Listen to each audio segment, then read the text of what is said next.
ओम शांति। एक current times की जो नई प्रॉब्लम कई लोग फेस कर रहे हैं वो है अपने फ़ोन से बहुत ज़्यादा एडिक्शन, बहुत ज़्यादा स्क्रीन टाइम। समझते भी हैं राइट नहीं है, छोड़ना चाहिए। बच्चे भी कई बार समझते हैं कि हमारा बहुत सारा समय फ़ोन के ऊपर या टेक्नोलॉजी के ऊपर चला जाता है, समय वेस्ट हो जाता है।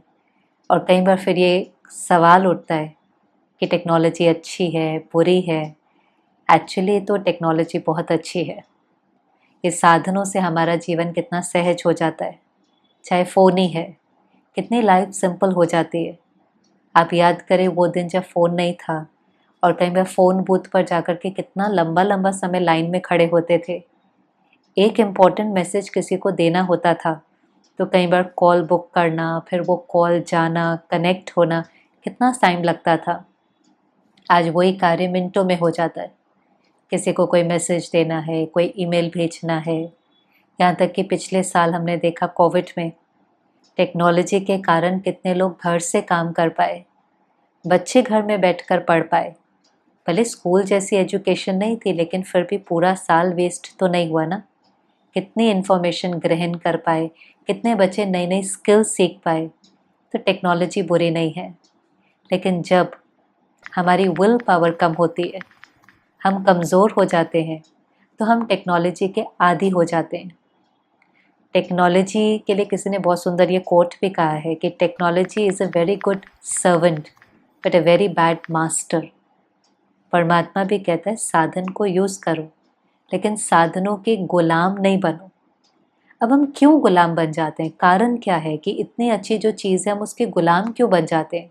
चाहे कोई वीडियो गेम्स खेलने के गुलाम बन जाता है, कोई बहुत बहुत घंटे मूवीज़ देखने के, टीवी सीरीज़ देखने के गुलाम बन जाता है, कोई बहुत ज़्यादा इन्फॉर्मेशन कंज्यूम करता चला जाता है न्यूज़ के माध्यम से, क्योंकि फ़ोन में ये सब कुछ अवेलेबल है, क्लिक के ऊपर अवेलेबल है।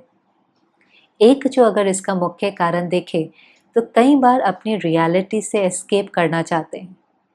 माना जो हमारी रियलिटी है उसमें हो सकता है कोई चैलेंज है, कोई विघ्न है, हमें अच्छा फील नहीं हो रहा है। किसी बच्चे ने मुझे सुनाया कि वो 16-16 घंटे वीडियो गेम्स खेलता है क्योंकि उसका अभी कोई ब्रेकअप हुआ होगा। तो इतना हर्ट होगा कि उस रियलिटी से एस्केप करने के लिए कितने कितने घंटे वीडियो गेम्स खेलना, स्टडीज़ को एस्केप करना। लेकिन कई बार कोई भी कारण है, कोई भी विघ्न है, कारण है, हम कारण का निवारण ढूंढने की जगह उससे किनारा करने की कोशिश करते हैं। मनुष्य कई बार सल्यूशन नहीं ढूंढता लेकिन उस प्रॉब्लम से ही थोड़ा सा विड्रॉ करने की कोशिश करता है। और वो एस्केपिज्म के कारण हम कई बार ये चीज़ें ढूंढते हैं जो हमें टेम्प्ररी प्लेजर देती है। अंदर में खालीपन है, डिसकंटेंटमेंट है, तो चाहे वीडियो गेम्स खेलने से, मूवीज़ देखने से थोड़े समय के लिए हम अपनी रियलिटी से दूर हो जाते हैं। हमें अच्छा लगता है, हमें प्लेजर मिलता है, खुशी मिलती है। और अगर किसी भी चीज़ से हमें खुशी मिलती है जो बाहर का स्टिमुलेशन है, अंदर से खुशी क्रिएट नहीं हो रही है लेकिन बाहर हम किसी चीज़ को आधार बना रहे हैं, तो फिर उस चीज़ की इच्छा होती है कि और चाहिए। और फिर वो इच्छा जो है धीरे धीरे ज़रूरत में बदलने लगती है कि अब तो मैं इसके बिना रह ही नहीं सकता, ये चीज़ तो मुझे चाहिए ही। और फिर वो जो ज़रूरत है वो आदत बन जाती है। फिर हम उस आदत के इतने आदी हो जाते हैं कि वो हमारे जीवन का आधार बन जाता है। ये बहुत सटल है, होता अंदर का खालीपन है, बाहर से प्लेजर ढूंढते हैं, वो फिर धीरे धीरे डिज़ायर का रूप ले लेती है। फिर वो डिज़ायर नहीं रहती, फिर वो नीड है, चाहिए ही चाहिए। चाहे उसके लिए झूठ बोलना पड़े, उसके लिए गलत करना पड़े, उसके लिए कुछ भी करना पड़े, चाहिए ही। फिर वो नीड हैबिट में कन्वर्ट हो जाती है, फिर वो हैबिट एडिक्शन बन जाती है और फिर वो हमारी डिपेंडेंसी, आधार, इसके बिना तो हम जी ही नहीं सकते, चाहे उसके लिए हमें कुछ भी गलत करना पड़े। और ये कई एडिक्शंस के साथ हो जाता है। इसी प्रकार से टेक्नोलॉजी का भी ये एडिक्शन है। और इसमें रिस्क क्या है? जैसे कई बच्चे जो इतना इतना घंटा वीडियो गेम्स खेलते हैं, या हम अगर एंटरटेनमेंट की क्वालिटी देखें, क्योंकि ये एक मेंटल डिसऑर्डर बनता जा रहा है, gaming disorder. World mental health day के ऊपर कई सारे स्टैटिस्टिक्स निकल कर आए थे, जिसमें एक चीज़ ये थी कि कैसे बच्चे इतना ज़्यादा टेक्नोलॉजी को कंज्यूम करने के कारण एंजाइटी फील कर रहे हैं, अग्रेशन फील कर रहे हैं। एक मदर ने तो सुनाया कि हम घूमने के लिए गए हैं, आउट ऑफ कंट्री गए हैं, हम कार में बैठे हैं। खास जब हम कहीं विदेश आदि घूमने जाते हैं तो कितनी एक्साइटमेंट होती है, बाहर देखते हैं सब कुछ क्या हो रहा है। कहा लेकिन मेरा बच्चा कार में बैठ कर के भी केवल वीडियो गेम्स ही खेल रहा है, उसको कोई इंटरेस्ट नहीं है कि बाहर क्या हो रहा है। तो इतना ज़्यादा एडिक्शन। और फिर अगर आप उन चीज़ों की क्वालिटी देखें जो गेम्स आदि हैं, तो उसके अंदर कई बार इतना वायलेंस है, इतना एंगर है, या वो कुछ गेम्स होंगे जो रेसिंग की हैं, कार रेसिंग, स्पीड से चला रहे हैं, एक दूसरे को मार रहे हैं। ये चीज़ें बहुत डैमेजिंग है, बहुत। क्योंकि कई बार ब्रेन को तो ये पता ही नहीं चलता कि रियल क्या है और इमेजिनरी क्या है। अब 16-16 घंटे जब हम ये खेलते हैं तो हमारा ब्रेन उसको रियल समझने लगता है और वैसा संस्कार क्रिएट होने लगता है, और फिर वो चीज़ें हमारी रियल लाइफ में दिखाई देने लगती हैं। मानो उन बच्चों के अंदर एंगर दिखाई देगा, अग्रेशन दिखाई देगा, पेशेंस बहुत कम होगा, किसी से बात करने की दिल नहीं करेगी, कुछ और करने की दिल नहीं करेंगे, बस उसी के साथ हम खेलते रहें। लेकिन वो कैसे कैसे इमोशंस हमारे अंदर ट्रिगर कर रहा है, कितना डैमेजिंग। एक फादर ने मुझे पिछले दिन सुनाया, मैं एक प्रोग्राम के लिए गई थी तो वो मुझे छोड़ने जा रहे थे। कई बार वो मुझे प्रोग्राम में छोड़ते हैं, मैं उनको बहुत अच्छे से जानती हूँ। उन्हों के 2 बच्चे हैं, दोनों बहुत इंटेलिजेंट हैं। वो बहुत मेहनत करके ड्राइविंग से कमाते हैं कि मेरे बच्चे अच्छी पढ़ाई पढ़ सकें। दोनों बच्चे बहुत इंटेलिजेंट हैं। तो अभी 1.5 साल के बाद, कोविड के पीरियड के बाद मेरे से मिलना हुआ, तो मैंने कहा कैसी चल रही है उनकी पढ़ाई? तो कहते बहन सब कुछ बहुत ठीक है, इनफैक्ट कोविड में भी मुझे नौकरी भी मेरी ठीक रही, कोई बात नहीं है। लेकिन सबसे बड़ी समस्या ये है, जो मुझे नींद भी नहीं आती है, कि जब से ये पढ़ाई फ़ोन पर शुरू हुई है तो सारा दिन फ़ोन होने के कारण जो मेरे बच्चे हैं बहुत ज़्यादा वीडियो गेम्स खेलते हैं। और कहा पिछले दिनों तो जब वो सोते हैं तो सपने में भी कई बार बोलते हैं मारो उसको, मारो उसको, मानो उनके शब्द से, क्योंकि सारा दिन वो गेम के अंदर इतना वायलेंस है, एक दूसरे को मार रहे हैं। तो कहा नींद में भी कहते हैं मारो उसको, मारो उसको। तो कहा मुझे बहुत चिंता हो रही है कि ये क्या बनते जा रहे हैं। वरना आप देख सकते हैं कितना ये डैमेजिंग है, और कितनी छोटी एज से हमें टेक्नोलॉजी की आदत पड़ जाती है। पीछे कोई सुना रहा था कि 2 साल से 5 साल के बच्चे जो हैं वो इतना इजीली टेक्नोलॉजी को यूज़ कर लेते हैं कि वो अभी अपने शूलेस भी बांधना नहीं जानते हैं, लेकिन स्मार्टफोन चलाना जानते हैं।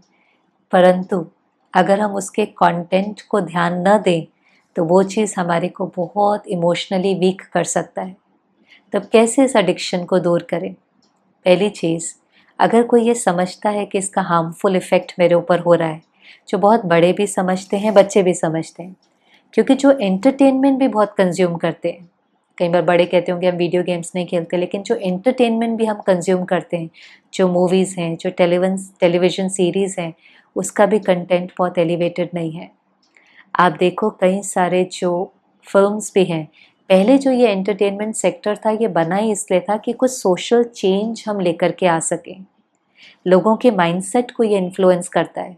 तो देखा जो समाज के अंदर इनजस्टिस है, कहीं डाउरी है, कहीं सती प्रथा है, कुछ है, तो ऐसा हम कंटेंट क्रिएट करें कि लोग समझें कि ये गलत है और अपने को परिवर्तन करें। कुछ सोशल मैसेज हो, कुछ सोशल चेंज हो, कुछ हमारी कॉन्शियसनेस एलिवेट हो, क्योंकि कितने करोड़ लोग उसको देखते हैं, उनकी मन की स्थिति पर उसका प्रभाव पड़ता है। लेकिन आजकल आप देखेंगे कि उस फिल्म का जो हीरो है, अब आप बहुत सटली अगर देखना तो उसमें कई चीज़ें इंडोर्स होती हैं।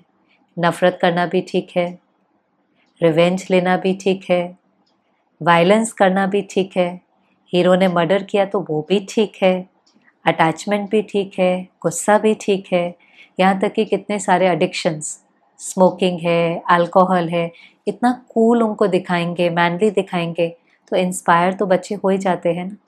तो किन चीज़ों को हम एंडोर्स कर रहे हैं, वो हमारे हीरो हैं, हम उनसे इंस्पायर हो जाते हैं। हमें लगता है कि नहीं नहीं, किसी ने गलत किया ना तो उससे नफ़रत करना, उससे रिवेंज लेना, या उसको जान से भी मार देना ठीक है।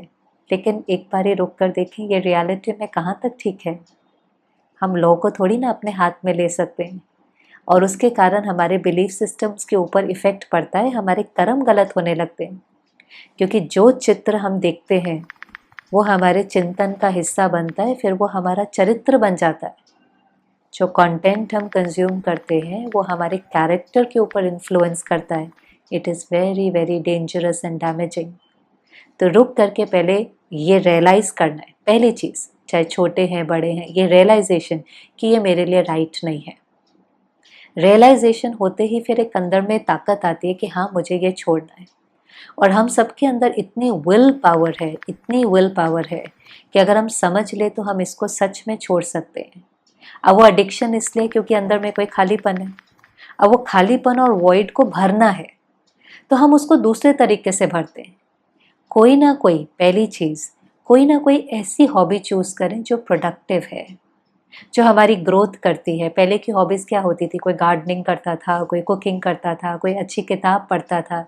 ऐसी हॉबी जिसमें मज़ा भी आता है, क्योंकि वो हॉबी है, मुझे वो करने में मज़ा भी आता है, लेकिन वो प्रोडक्टिव है, वो मुझे एनहांस करती है मेरी पर्सनालिटी को। चाहे वो रीडिंग हैबिट है, डांसिंग है, कोई इंस्ट्रूमेंट सीखना है, आप उसको स्विच करें किसी दूसरी चीज़ से। कोई ऐसी हॉबी जो मुझे मज़ा भी दिलाती है, प्लेजर भी क्रिएट करती है, लेकिन साथ साथ वो ऐसी नहीं है जो मुझे डैमेज कर रही है, वो ऐसी नहीं है जो मुझे इमोशनली वीक कर रही है, वो ऐसी नहीं है जो मेरे अंदर अग्रेशन, एंगर, इम्पेशंस क्रिएट कर रही है, जो मेरी सोशल स्किल्स को ही ख़त्म करती जा रही है।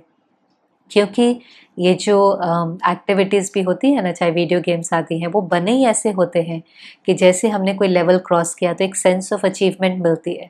अच्छा, अब लेवल 2, लेवल 3, कोई रिवॉर्ड्स आदि मिलते हैं। ऐसे ही अगर हमारी कोई हॉबी होगी जिसमें लेवल 1 है, लेवल 2 है, हम कुछ अचीव करते हैं, वो चीज़ हमें अच्छा फील कराती है। हमें एक सेंस ऑफ पर्पस और गोल रहता है कि हाँ, मैंने इस चीज़ को अचीव किया, लेकिन वो प्रोडक्टिव है।